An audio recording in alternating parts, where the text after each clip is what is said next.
Welcome agents, a new Pentagon Cutscene has been released on the official Division 2 Twitter page, and it was also revealed at Ubi Day 2019.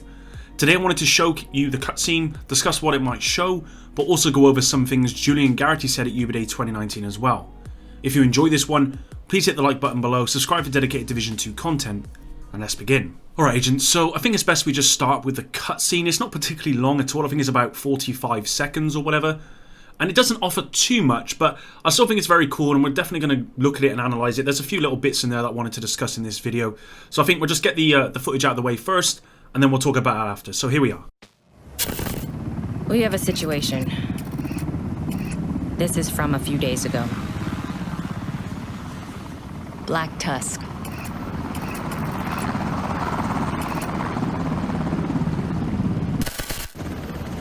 We're coming up on the building. The marker is our agent. We lost contact with her shortly after this. Can we take a look at the surveillance footage she transmitted? Let me switch over. What are they after? At a guess? The Darpa Labs in the sublevels. There are all kinds of Defense Department prototypes down there. This can only be bad news. The question is, how bad? We need to know. Which is where you come in, Agent. Alright, so what do you think of this little cutscene? I just think it looks really cool. And I guess Ubisoft doing this, they're very good at marketing, so it is always going to look like that. But what does it show? Is there anything in here that we can use? Well, what you would have noticed was the massive hoverboat. It's landed at the foot of the Pentagon and men and supplies are entering the Pentagon, essentially. Now, does that mean that the hoverboat from Tidal Basin will be moving to this new location, or is this a second hoverboat?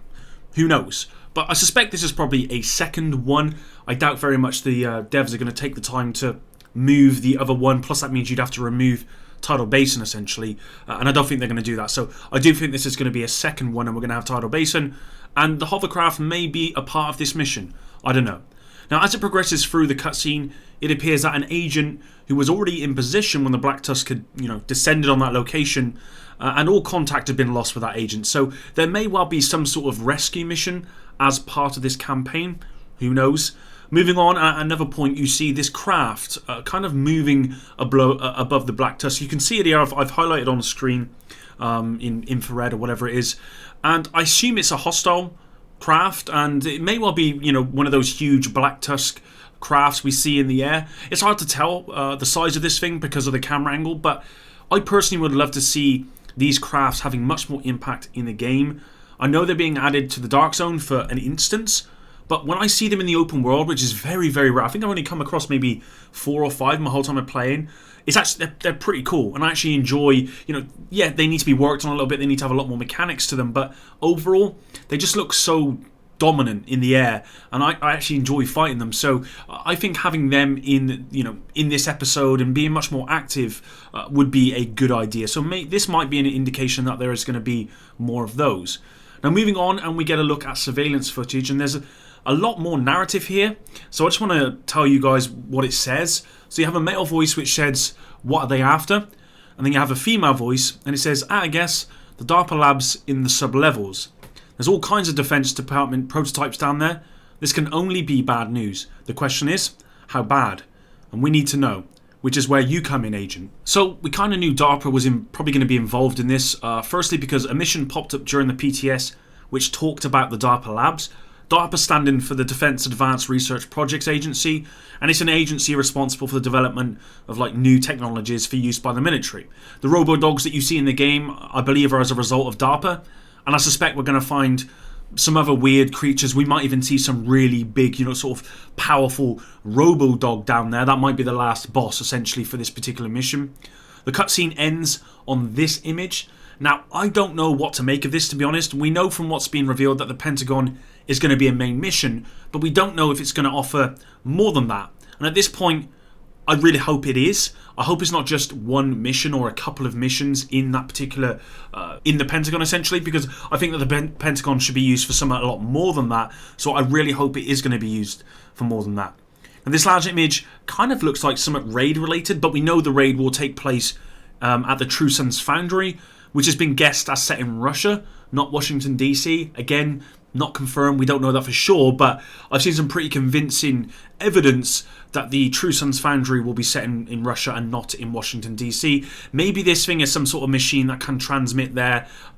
I don't know. Maybe the Black Tusks and the True Sons have come together. I don't know. I am simply speculating and guessing at this point because I have no idea.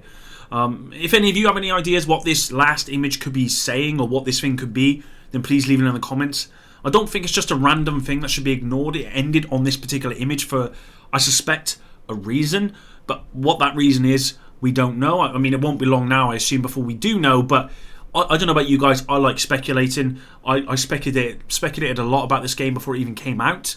And I want to do that here. So let me know what you think down below. So quickly moving on, and Julian Gerighty has been attending Ubi Day 2019. They do it kind of every year. They did one last year, actually. I covered some stuff on my channel last year in respect to Ubi Day 2018, and that didn't go particularly well. So yeah, it's a good thing that they released this footage. I should be okay. But essentially, in his interview, this cutscene was revealed, but he also talked about one other thing, really. Now, there was nothing really of note, to be honest, except that Julian specifically said that he wants Survival to come back again. Now I say again because we know this. He said this before in a different interview, and I'm pretty sure he said it in multiple interviews. But I'm pretty sure the fact that he said it again this time around is probably telling, right?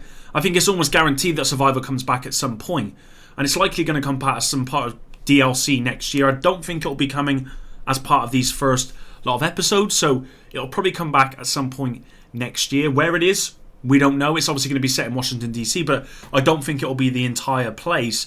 I think it'll be a specific area, possibly. I don't know yet, but yeah, I just thought I wanted to confirm that for you guys, just because we've heard nothing about anything like survival related, and I think that this again just reiterates the fact that this is what Julian Gerighty wants, and this is what I think a lot of people want. So yeah, make it happen. Aside from that, agents, there really isn't anything else for me to cover in this video. I've scoured the forums and everything, but now we're just kind of waiting for episode 2 to drop, which should be October 15th for season pass holders and October 22nd for everyone else. Of course, episode 2 and TU6 being slightly different, with TU6 being the major update for the game, so that would come out for everyone on October 15th. But the narrative side of things, which is episode 2 essentially, 15th for season pass holders, 22nd for everyone else. Again, this is not confirmed, but I think Hamish leaked it last week, and I'm pretty sure it's those. I'm 99.7% sure it's those days.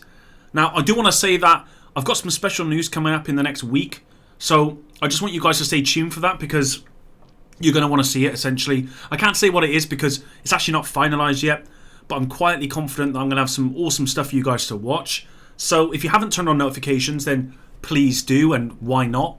Essentially, it probably should be the other way around. Why not? And please do.